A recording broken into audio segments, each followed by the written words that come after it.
Iawn, plis trowch gyda fi I lyfr Jona. Os chi ddim yn gwybod, I ni'n dechrau cyfres newydd heddi yn llyfr Jona. Mae Beiblau ar gael yn y cefn os ych chi angen Beibl.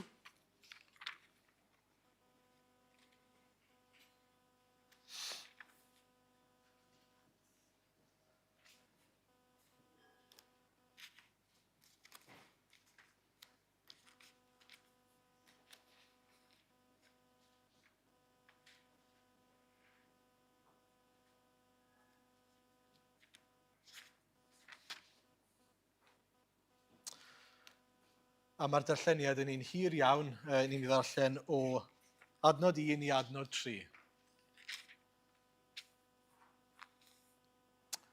Jona 1, 1 I 3.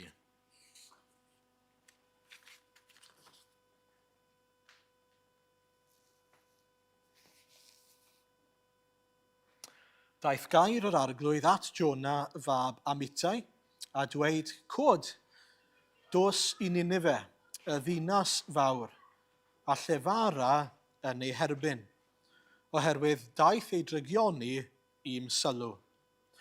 Ond cododd Jona I ffoi oddi wrth yr arglwydd I Tarsus. Aeth I lawr I Jopa a chael llong yn mynd I Tarsus, ac wedi talu ei dreulio aeth arni I fynd gyda hwy I Tarsus oddi wrth yr arglwydd. Amen. Iawn, wel y cwestiwn mawr sydd gen I ar ein cyfer ni bore yma yw hyn. Ydy ni yn bobl sydd yn ceisio siapio yr hyn mae Duw eisiau ar ein cyfer ni o gwmpas ein bywydau ni, neu ydy ni'n bobl sydd yn siapio ein bywydau o gwmpas beth mae moyn ar ein cyfer ni? Pwy sydd yn y canol? Pan mae Duw yn dweud rhywbeth, neu ni'n galw ni rhywbeth, a dyw e ddim yn cyd-fynd gyda beth bynnag I ni'n meddwl dyle ddigwydd, beth yw'r canlyniad? Beth yw'r canlyniad? Ydyn ni'n fodlon trystio'r arglwydd oherwydd fod e'n dweud yn syml? Just oherwydd fod e'n dweud. Dyn ni'n edrych ar y tair adnod yma, ond cyn hynny, dyn ni'n mynd I edrych ar y cefndir I lyfr Jona. Mae llyfr Jona yn unigryw iawn, os chi ddim yn gwybod, oherwydd mae'r rhan fwyaf o lyfrau'r proffwydi, a does dim un yn debyg I hwn mewn gwirionedd, y ffocws yw cynnwys y neges, beth sydd yn cael ei ddweud gan Dduw. So dyma ddywed yr arglwydd, mae'n dweud cynnwys y neges. Ond os rhywun eisiau dyfalu faint o gynnwys y neges sydd yn llyfr Jona? Os rhywun yn gwybod? Dyw e ddim yn gwestiwn rhethregol. Coes chi geso. Dyfalwch sawl gair. Mae hwnna'n rhoi cliw I chi. 3. Agos. 6. 6 gair. Neu yn y Saesneg fi'n credu 5. Dychmygwch hynny. Mae dim ond gymaint o hynny o gynnwys y neges sydd gyda ni. A felly nid yn gymaint y ffocws yw beth yw'r neges ar gyfer y bobl, ond beth mae'r negesydd y tro yma yn dangos I ni. A felly mae e'n wahanol. A nid yn unig hynny, wrth gwrs mae'r llyfr hefyd yn wahanol, achos mae e'n lyfr o extremes neu o wrthgyferbyniad, contrasts. Mae lot o bethau sydd yn... Mae lot yn digwydd mewn ffordd rhyfeddol, a wedyn mae'n gwneud ni weld hynny'n digwydd yn y llyfr. Ac o ran y strwythur hefyd, mae gen chi penod 1 a 3, mae o'ch blaenau chi gobeithio yn y Beibl byddwch chi'n gweld penod 1 a penod 3 yn sôn am ymwneud Jona gyda'r cenhedloedd, pobl sydd ddim yn ei ddewon, sort of tu fas I bobl ddew te. Felly y morwyr yna ym mhenod 1, ac yna ym mhenod 3, wrth gwrs, pobl Ninive. A wedyn penod 2 a penod 4, y dialog yma sy'n digwydd mewn ffurfiau gwahanol, y weddi sydd gyda chi ym mhenod 2 ac yna'r sgwrs sy'n mynd mlaen rhwng Duw a Jona ym mhenod 4. Felly dyna yn fras y strwythur i'r llyfr. Ond mae yna lot o gwestiynau'n codi ynglyn â Jona. Mae'n un o'r llyfrau, ni ddim wir yn siŵr am lot fawr o bethau amdano fe. Ond ni'n gallu bod yn siŵr o pwy yw Jona, Jona fab Amitai. oherwydd mae yna sôn amdano fe yn yr Hen Testament cyn hyn. A felly oedd e'n byw o gwmpas 800 i 700 a hanner cyn Crist, ni'n gwybod o leia hynny. Ac mae pobl yn dyddio'r llyfr i tua 760 cyn Crist. So, chydig bach ar ôl, mae'n debyg, llyfr Amos. Mae hwnna'n bwysig, byddai'n dod at pam mewn eiliad. Mae e hefyd yn cyd-fynd gyda hanes Israel yn ystod ail brenhinoedd 14, roughly. Corresponding, wrth gwrs, yn ail Chronicle hefyd. Ond mae'n helpu ni ddeall lle mae arni oherwydd mwyn deall Jona fan hyn, mae'n rhaid i ni ddeall beth sydd wedi digwydd cyn hynny. A felly, os oes Beibl gyda chi, trowch gyda fi ail brenhinoedd 14, adnod 23 i 27.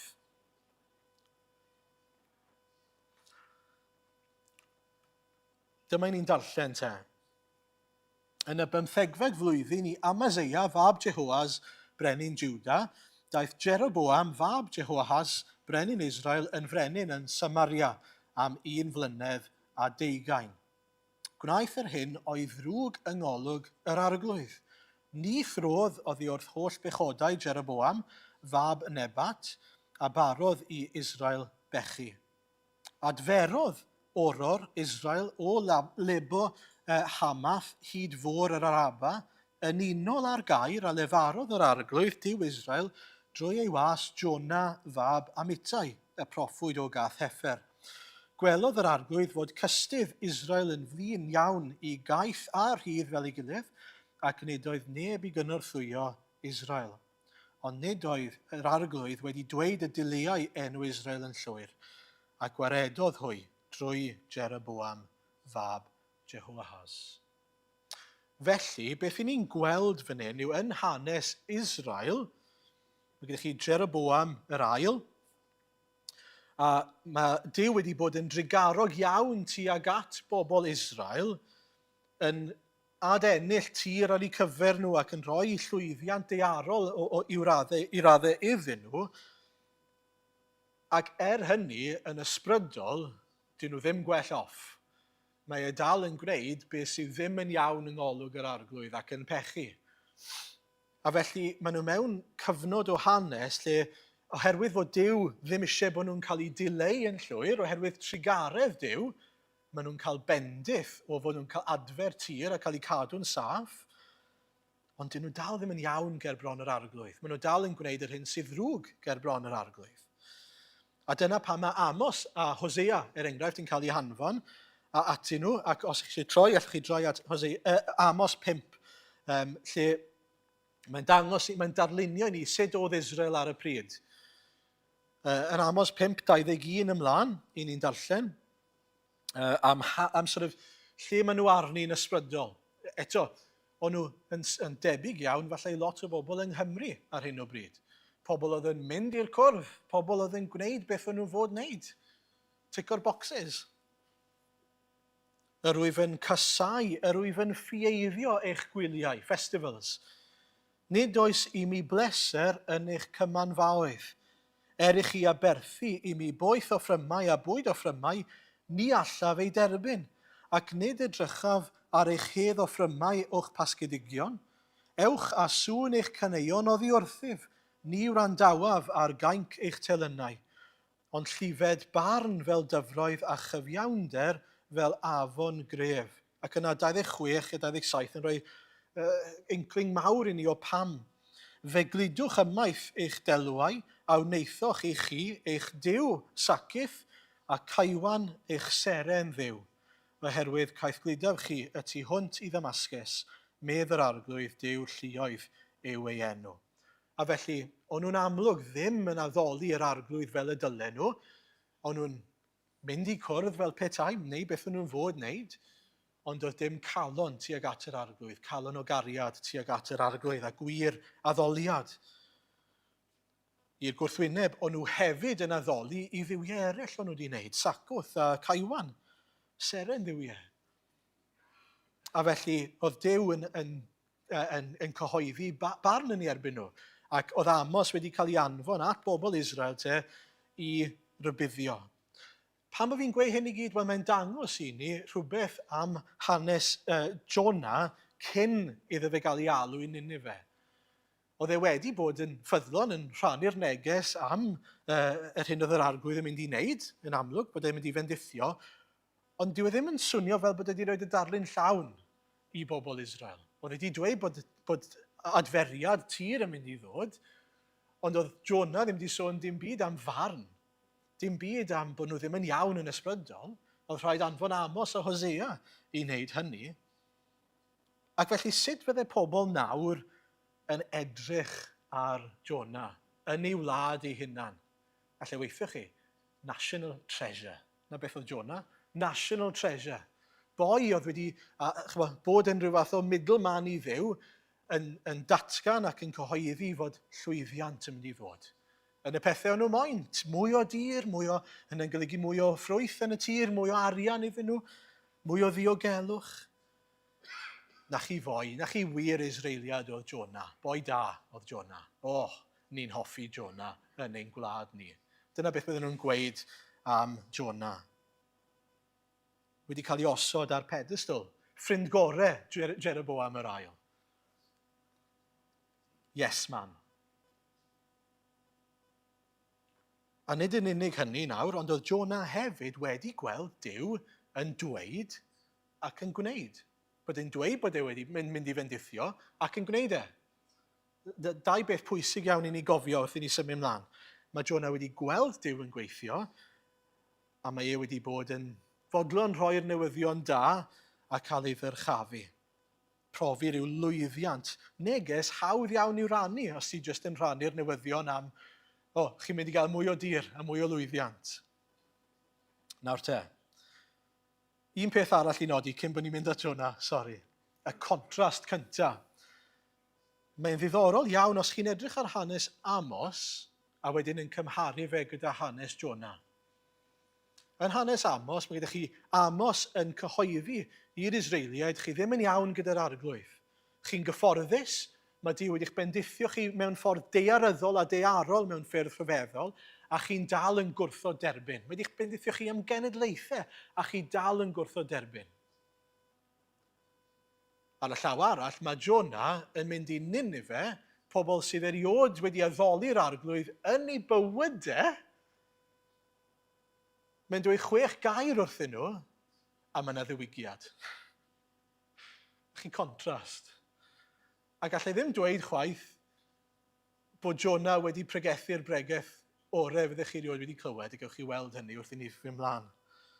Does dim sôn am Dduw hyd yn oed yn ei neges e. A mae'n rhyfeddol y gwahaniaeth. A beth mae hwnna'n dangos i ni?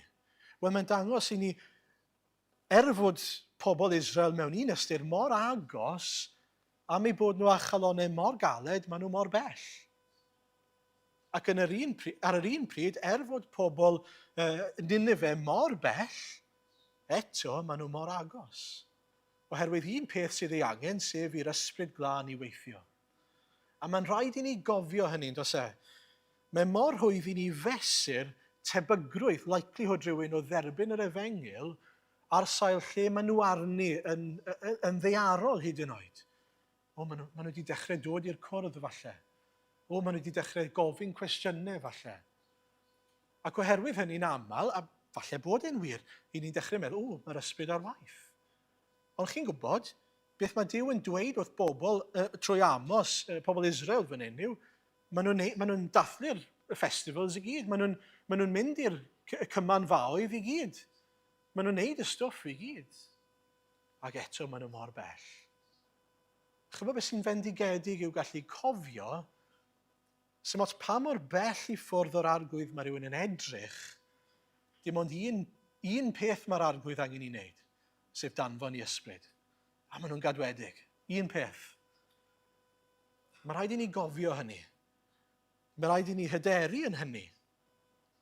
Neu fel arall, i ni'n mynd i syrthio i ddechrau meddwl bod ni'n cyfrannu rhywbeth wrth i ni ymwneud â phobl at y ffordd maen nhw'n dod i ffydd. Wrth gwrs, mae'r arglwydd yn gallu'n defnyddio ni, ond nid dyna sy'n mynd i achub rhywun. A felly cofiwch hynny. Nawr, dyna'r cefndir os liciwch chi i lyfr Jona. Ni'n mynd i edrych nawr y penod 1 adnod 1 o'r diwedd. Daeth gair yr arglwydd at Jona fab Amitai. Just side note bach, ych chi'n gwybod beth yw ystyr enw Jona fab Amitai? Ystyr yr enw Jona yw colomen, dyf, a wedyn fab ffyddlondeb, son of faithfulness. Eto, chi'n gweld contrast bach diddorol fyna?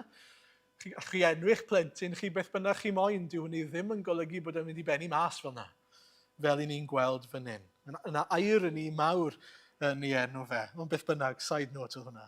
Daeth gair yr arglwydd at Jona fab Amitai. Mae Duw yn dduw sydd yn galw. Yn ein galw ni, galwadau ar ein bywydau ni.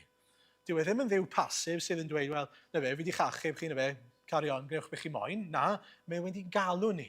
I ni'n bobl, pob un o'n ni sydd â galwad ar ein bywydau ni.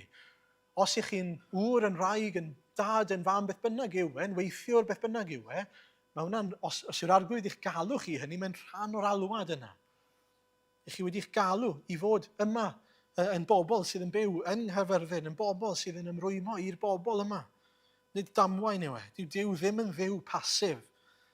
A felly daeth gair yr arglwydd at Jona a dweud, cod dos. Fi eisiau ti fynd. Dos i Ninive, y ddinas fawr a llefara yn ei herbyn, oherwydd daeth ei drygioni i'w sylw. Yn gyntaf te, mae Duw yn defnyddio, mae Duw yn galw, yn ail mae Duw yn defnyddio. Mae Duw eisiau defnyddio Jona. Dyw ddim yn gorfod defnyddio Jona, ond mae eisiau defnyddio Jona. Nid yn unig ei fwyn mwyn Duw, achos mae Duw yn ymhyfrydu mewn gweld ei bobl yn cael ei defnyddio ac yn ffyddlon iddo fe. Mae hefyd yn defnyddio Jona mwyn Jona. Mae Jona yn mynd i ddysgu lot trwy y profiad yma. A'r un peth gyda ni.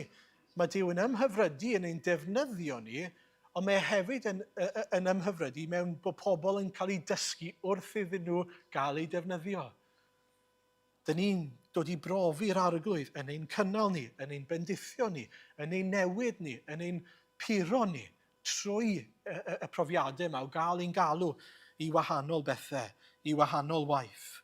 A mae Jona yn mynd i ddysgu hynny yn sicr trwy y profiad yma.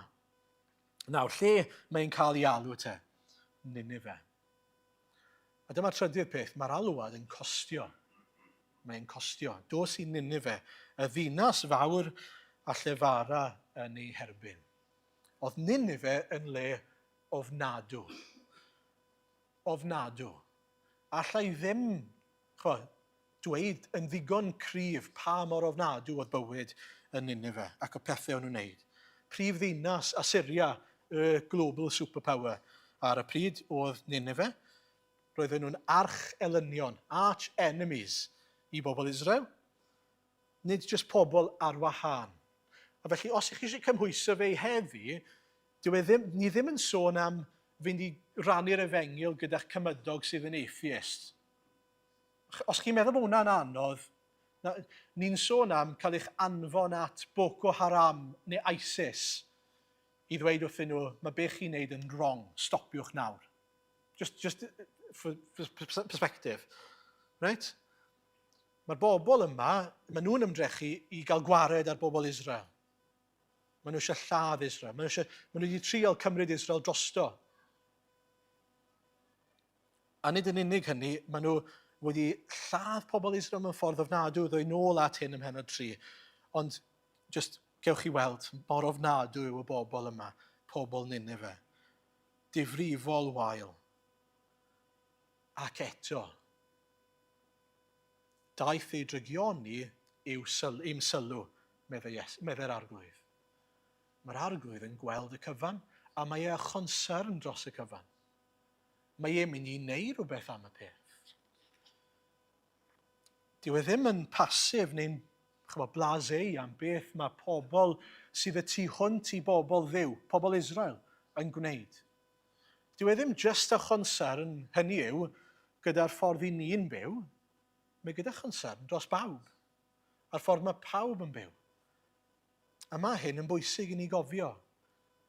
Dylse ni fod â chonsern dros y ffordd mae'r byd yn byw, oherwydd pobl mae Duw wedi creu nhw. pobl sydd yn werthfawr i'r arglwydd yw nhw. Creadigaeth ein Duw ni yw nhw.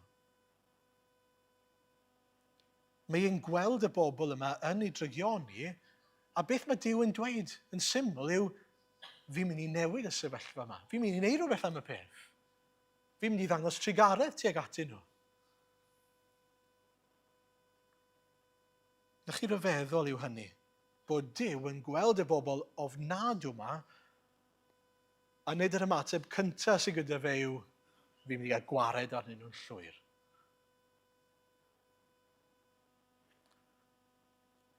Nawr, beth sy'n ddiddorol iawn ac yn rhyfeddol yw'r ffordd mae Jona yn ymateb, ynddo fe? Beth mae Jona yn gwneud? Edrychwch ar adnod 3. Ond cododd Jona i ffoi oddi wrth yr arglwydd i Tarsus. Aeth i lawr i Jopa a chael llong yn mynd i Tarsus ac wedi talu ei dreiliau aeth arni i fynd gyda hwy i Tarsus oddi wrth yr arglwydd. Pan oedd Jona nawr yn meddwl am yr alwad yma i Ninive, oedd e'n gwybod pa mor wael o'n nhw, ond nhw'n gwybod bydde fe'n risgo i fywyd i fynd yna. Ond nid dyna pam oedd e'n rhedeg bant. Doedd e ddim yn rhedeg bant oddi wrth bobl Ninive. Chi'n gwybod pam oedd e'n rhedeg bant? Achos oedd e ddim yn credu bod nhw'n heiddi cael maddeuant. Bod nhw ddim yn heiddi cael clywed y rhybydd yma am eu pechod nhw. Dyma Duw yn dweud dos i Ninive, a dyma Jona'n mynd, na. Sut wyt ti'n gallu cynnig ail gyfle i bobl fel nhw? Sut wyt ti'n gallu dangos trigaredd i bobl fel nhw? Fe welwn ni yn y benod ola, penod 4, mae'n dweud hyn, o'n i'n gwybod mae dyma beth bydde ti'n neud. Ond chi'n gweld mae gyda Jona double standards. Achos mae Jona'n ddigon hapus i bobl Israel i dderbyn ail, trydydd, pedwerydd cyfle, tra maen nhw'n aros yn eu pechod nhw, a dal ddim yn y difar, a di ddim eisiau bod nhw'n clywed, y bobl ddrwg yna. Di ddim eisiau bod nhw'n cael derbyn rhyw gyfle i edifarhau. Nawr, mae hwnna'n codi cwestiwn mawr iawn i ni bore yma. Oes na bobl yn ein bywydau ni, yn ein ymwneud ni, a falle bod nhw wedi gwneud pethau ofnadw. A fi'n golygu ofnadw, sydd yn golygu torri cyfreithiau, sy'n golygu bod nhw wedi torri'ch calon chi. Oes na bobl yn eich bywyd chi, chi'n gwybod sydd wedi gwneud pethau ofnadw, a chi'n meddwl, dyn nhw ddim yn heiddi trigaredd Duw. Os oes na, mae yna broblem yn ein calon ni. Mae yna broblem. Achos i chi'n gosod safon i gyfiawnder sydd yn is na safon Duw, oherwydd beth i chi'n meddwl yw cyfiawnder yw pobl sydd ddim cweit mor wael â chi, sydd wedyn yn derbyn gras a cael ei gwneud yn iawn. Does neb yn heiddi trigaredd. Does neb yn heiddi cael profi Duw yn rhoi ail gyfle iddyn nhw. Neb. Ddim fi, ddim chi, ddim ISIS, neb arall. Ac eto, mae trigaredd Duw mor fawr nes fod yn ymestyn at bob creadur ar y ddaear.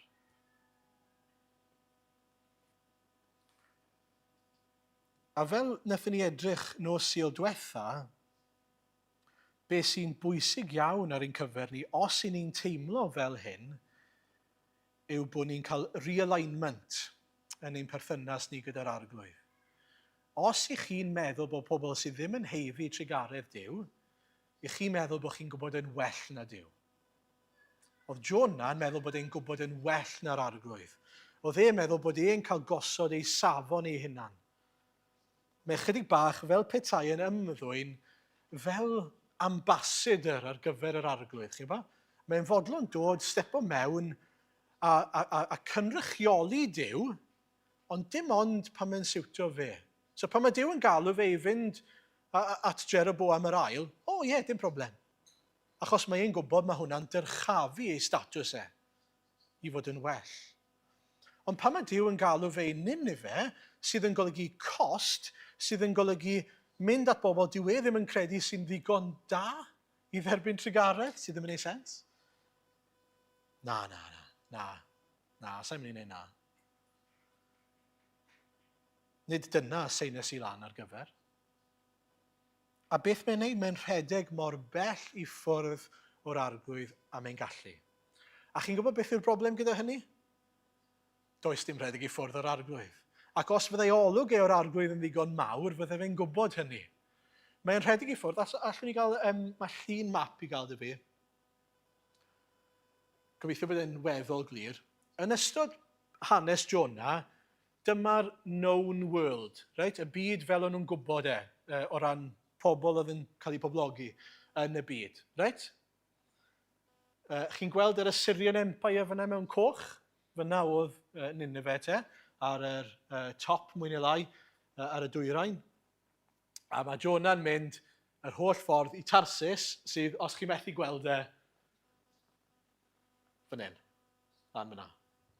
Hynny yw, o ran y known world, y lle pella bosib i ffwrdd ar y pryd. I ben arall y byd, literally. Hynny yw, mae'n gwneud gymaint ac sydd yn ei bwer i allu dianc oddi wrth yr arglwydd. Does dim pellach i ffwrdd mae'n gallu mynd. Chi'n deall y pwynt? Ac eto, fel mae'r arglwydd yn dangos, nes ymlaen, does dim rhedeg i ffwrdd oddi wrth yr arglwydd. Does dim ffordd o ddianc oddi wrth yr arglwydd. A mae'n amlwg bod oddi wrth yr arglwydd, a nid oddi wrth yr alwad neu oddi wrth y bobl. Dwywaith yn adnod 3, i ni'n darllen bod e'n ffoi oddi wrth yr arglwydd. Mae yna bwyslais dwywaith oddi wrth yr arglwydd. Mae e'n gwybod pa fath o arglwydd sydd gyda fe, a mae hwnna'n clasio gyda beth mae Jona moyn. Mae'n gwybod bod ei arglwydd yn drigarog, a mae'n mynd, sa eisiau hwnna, so fi eisiau dianc. Nawr, dos dim dianc oddi wrth yr arglwydd. Mae'n dweud yn Salm 139, adnod 7 i 10, os fi'n cofio, i ble raf oddi wrth dy ysbryd, i ble y ffwaf o'th bresenoldeb, os dringaf i'r nefoedd yr wyt yno, os cyweiriaf weli yn Sheol, yn y dyfnderoedd y beth yr wyt yno hefyd, os cymeraf adenydd y wawr a thrigo ymhellafoedd y môr, yno hefyd fe fydd dy law yn fy arwain a ddyheilaw yn fy nghynnal. Does dim lle i droi lle di'r arglwydd ddim yn arglwydd drosto fe. A mae hwnna'n wir i ni hefyd. Falle bod yna rai ohonoch chi neu ohono ni y bore yma sydd yn ceisio dianc o ewyllus ac o fwriadau yr arglwydd. Mae'r arglwydd yn eich galw chi i rywbeth, ac chi wedi pellhau oddi wrth yr arglwydd i'r fath raddau fod eich golwg chi o'r arglwydd yn rhy fach. A chi wedi dechrau meddwl, na fe, na i ddianc oddi wrth yr arglwydd. Fi'n mynd i ddianc oddi wrth beth mae'r arglwydd yn fy ngalw fi i wneud, a sut mae'r arglwydd yn fy ngalw fi i fyw. Lle jyst gweithio chi nawr, peidiwch boddran. Oes dim chans gyda chi. Does dim rhedeg i ffwrdd o fwriadau ac o ewyllus ac o ffyrdd yr arglwydd. Fe yw arglwydd y bydysawd. A mae'n bwysig iawn bod ni ddim yn syrthio i'r un math o feddylfryd a Jona, lle ni'n meddwl bod ni rywsut yn gallu bargeinio gyda Duw, neu dewis pa alwad i'w dderbyn gan yr arglwydd. Mae'r arglwydd yn ngalw fi i rannu neges neis gyda rhywun. Dim problem. Mae'r arglwydd yn fy ngalw fi i wneud rhywbeth sy'n mynd i gostio i fi. Sa'n siŵr am hwnna. Sa'n siŵr am hwnna. I ni'n gallu meddwl fel yna gyn ni. Tra mae'n siwto ni, tra i ni'n gallu ffitio'r arglwydd mewn i'n bywydau prysur ni, ond bod fi dal ar yr orsedd, iawn, dim problem. Ond os yw yn golygu bod fi'n gorfod newid fy myd olwg, caru fy ngelynion, a mynd i rwle sy'n golygu bod fi'n colli fy statws o national treasure yn Israel. Fi'n colli fy statws fel arwr y wlad. Sa eisiau hwnna. Sa eisiau fod pobl yn meddwl yn wael ohono fi. Sa eisiau fod pobl yn meddwl bod fi'n fradwr i fy ngwlad fy hun. A fel yna mae gyda ni. Mor aml i ni'n gallu syrthio i fod yn fodlon gwasanaethu'r arglwydd a bod yn ifydd pan mae'n ni'n siwtio ni, pan dyw e ddim yn costio. Os na bethau mae'r arglwydd yn ein galw ni i'w wneud, os na bethau yn y gair mae Dyw yn ein galw ni i'w wneud, a dyn ni'n mynd, o na, mae hwnna'n costio gormod. Os hynny, chi'n rhedeg o fi wrth ewyllus yr arglwydd, a gair yr arglwydd. I chi fel Jona, a pholineb yw hynny. Dewch yn ôl. Gwelwch eich pholineb. Gwelwch mae Dionys yw dilyn yr arglwydd. Achos dyna sy'n rhyfeddol fan hyn, mae golwg Jona mor fach nes bod e'n methu gweld mor dda yw'r arglwydd. Achos os bydde fe'n cymryd cam yn ôl, bydde fe'n gweld mae'r arglwydd fan hyn yn dymuno gwneud rhywbeth rhyfeddol.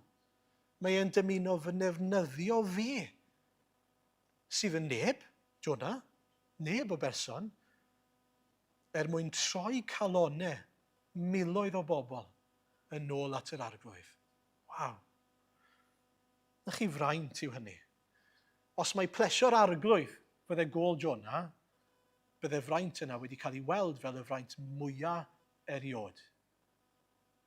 Ond os mae plesio pobl oedd bwriad Jona, bydde hwnna wedi golygu dim byd. A falle fod hwnna'n help i fframio ein dealltwriaeth ni hefyd o beth sy'n bwysig i ni bore yma. Os mae plesio pobl sydd yn bwysig i ni, wel bydd beth mae Dyw yn ein galw ni i wneud i weld yn inconvenience i ni, yn gost rhy fawr. Ond os mae Dyw yw ein popeth ni, ni'n mynd i ymhyfrydu yn y daioni mae e'n ein galw ni i wneud. Bydde dim byd gwell, mwy rhyfeddol, mwy gwerthfawr allwn ni feddwl am, na cael bod yn arf yn nwylo'r arglwydd i droi calonau y pechadur mwyaf brwnt i gael ei wneud yn lan. Achos bod ni'n gwybod pa mor werthfawr yw e, bod e wedi wneud hynny i ni. Na chi fraint yw e, bod e wedi troi'n calonau ni i ddod yn lan fel mae e. Os byddwn ni'n gallu cael ei defnyddio i wneud hynny i bobl eraill, boes bach. Beth yw rhoi lan 1 neu 2 noson yr wythnos mwyn efengylu bobl eraill? Dim byd. Ond os mae'r ffocws yw fy strwythur i, fy mywyd i, fy amserlau ni, fy mreiddwydio ni, fy mwriadau i, mae dyna'r canolbwynt, fy nhrysor i, ond y pethau yna ddim yn mynd i fod yn bwysig wedyn. Felly gai ofyn i chi, lle mae'r arglwydd yn dod? Eto'r cwestiwn greiddiol na. Ydy ni'n treol ffitio'r arglwydd mewn i'n bywyd, mae bore dydd Sul yn, nid dig yw hwn o gwbl, chi'n gwybod hynny, ond esiampl yw e. Mae bore dydd Sul yn rhif gyda fi, felly allai fynd ar bore dydd Sul, dim problem. Mae noson yma'n rhif, a fi ar noson yma. Ond beth am yr adeg yna, lle mae'n costio, lle mae'n anodd. Ond mae'r arglwydd yn ein galw ni i fynd falle mwyn, ac y melodi ar yw glwb mwyn efengylu rhywun. Nid achos bod chi eisiau mynd, nid achos bod chi'n teimlo'n alert ac mae'n ffansi, bod chi'n ffansio mynd, na. Just mwyn efengylu rhywun. Gan weddio yn gwybod bod yr arglwydd yn eich galw chi i gyhoeddi Crist i eraill. A nid yn unig hynny wrth gwrs, mae Jona a golwg mor fach o'r arglwydd bod e'n methu gweld bod e'n gweithio yn ei galon e. Mae Dyw yn fan hyn yn dymuno gweithio yng nghalon Jona i ddefnyddio fe daioni a gwella a helpu Jona. Mae yna alwadau sydd yn cael ei roi arno ni weithiau a bydden ni byth yn ei disgwyl nhw a bydden ni ddim yn ei deall nhw ar y pryd. Ac eto, mor anodd yw nhw, maen nhw ein daioni ni. Os byddech chi'n gofyn i fi 8 mlynedd yn ôl, beth byddai'n ngalwad i, nid fel gweinidog, ond fel tad yn edrych, fydden ni byth di meddwl y bydden ni'n cael fy ngalw i fod yn dad i blentyn autistig. Byth.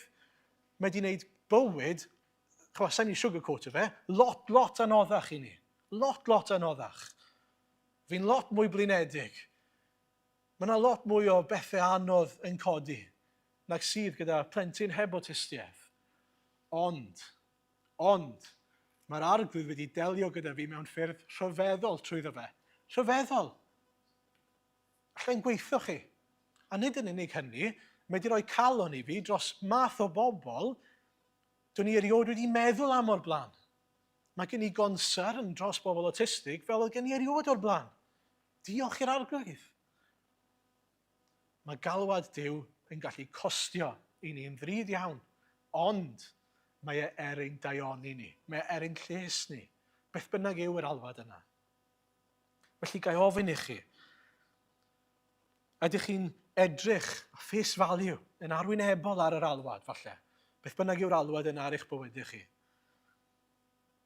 Ac yn mesur yn ôl beth ych chi moyn, yn lle bod chi'n trystio, wel, gan fod yr arglwydd yn galw, fi'n mynd i fynd, fi'n mynd i wneud. Mae'n plant ni weithiau, pan ni'n gofyn iddyn nhw wneud rhywbeth, yn defnyddio un gair diddorol, sydd yn aml yn dangos bod nhw ddim rili eisiau wneud beth ni'n galw nhw i wneud, a maen nhw eisiau trial bargeinio gyda ni. Chi eisiau dyfalu beth yw'r gair yna?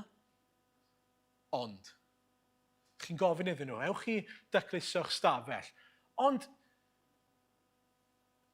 a chi'n gwybod pan mae'r arglwydd yn galw ni bethau mor aml, dyna'n ymateb cyntaf ni? Ond arglwydd, mae gen i hyn ymlaen, mae gen i'r llall ymlaen. Mae'n brysur, mae gen i'r holl bethau yma ymlaen.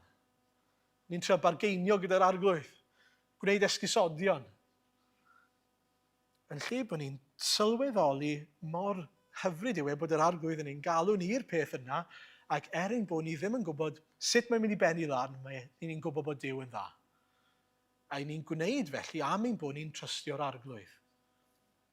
O'n i'n meddwl am hyn gyda Jim Elliot. Fi wedi siarad am Jim Elliot o'r blaen, yn cynhadwr ath mas i'r Amazon.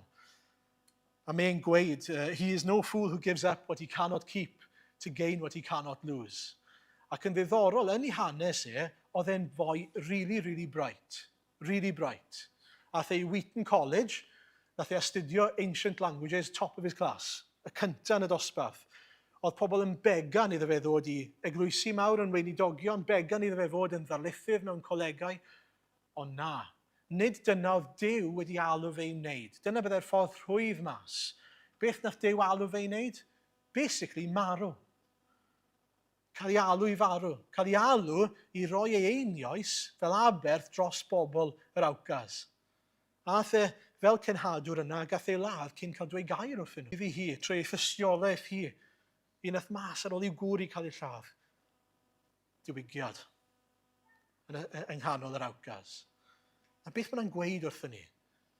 Mae'r arglwydd yn ein galw ni, ac o safbwynt bydol, gallai pobl edrych ar hwnna a gweud gwastraff llwyr. Gwastraff o fywyd, gwastraff o flynyddoedd. Na, llwyddiant llwyr o fwriadau Duw. Mae Duw wedi llwyddo yn ei bwrpasau, mae Jim wedi bod yn ifydd a mae wedi cael ei goron yn y nefoedd. Mae e'n fodlon gyda'i arglwydd. Felly mae'n bwysig bod ni'n cofio i beidio mesur ein bywydau a'n llwyddiant yn ôl ffyrdd y byd. Os hynny chi'n mynd i benni lan fel Jona.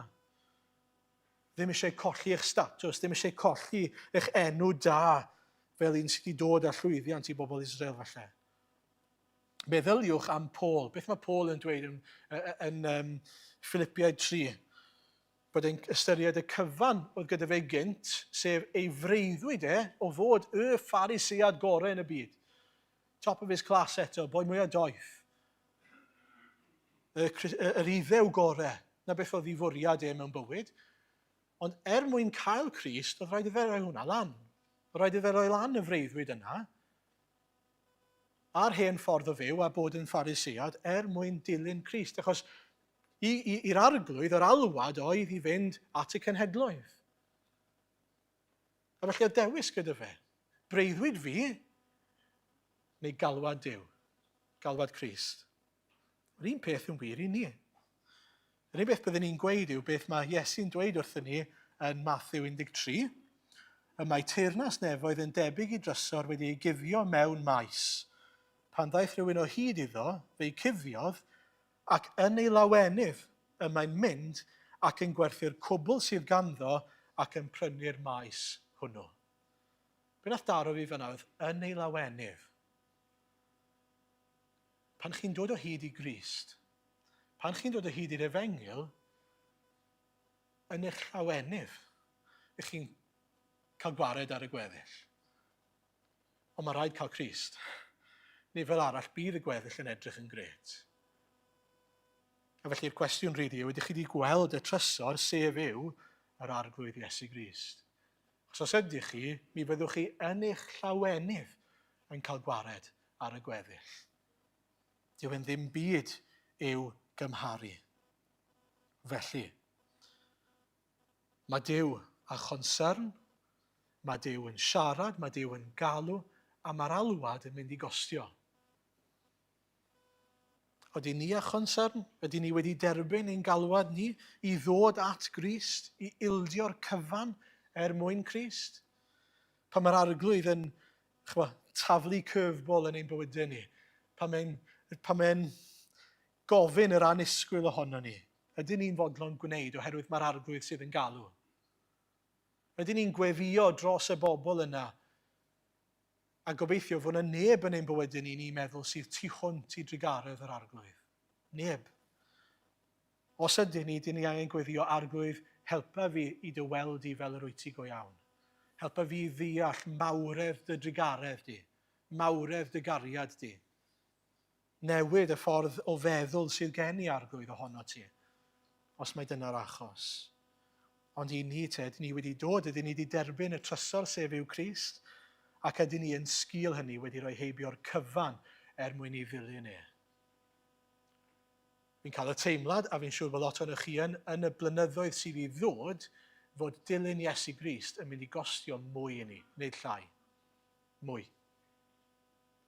Ond, he is no fool who gives up what he cannot keep to gain that which he cannot lose. Amen.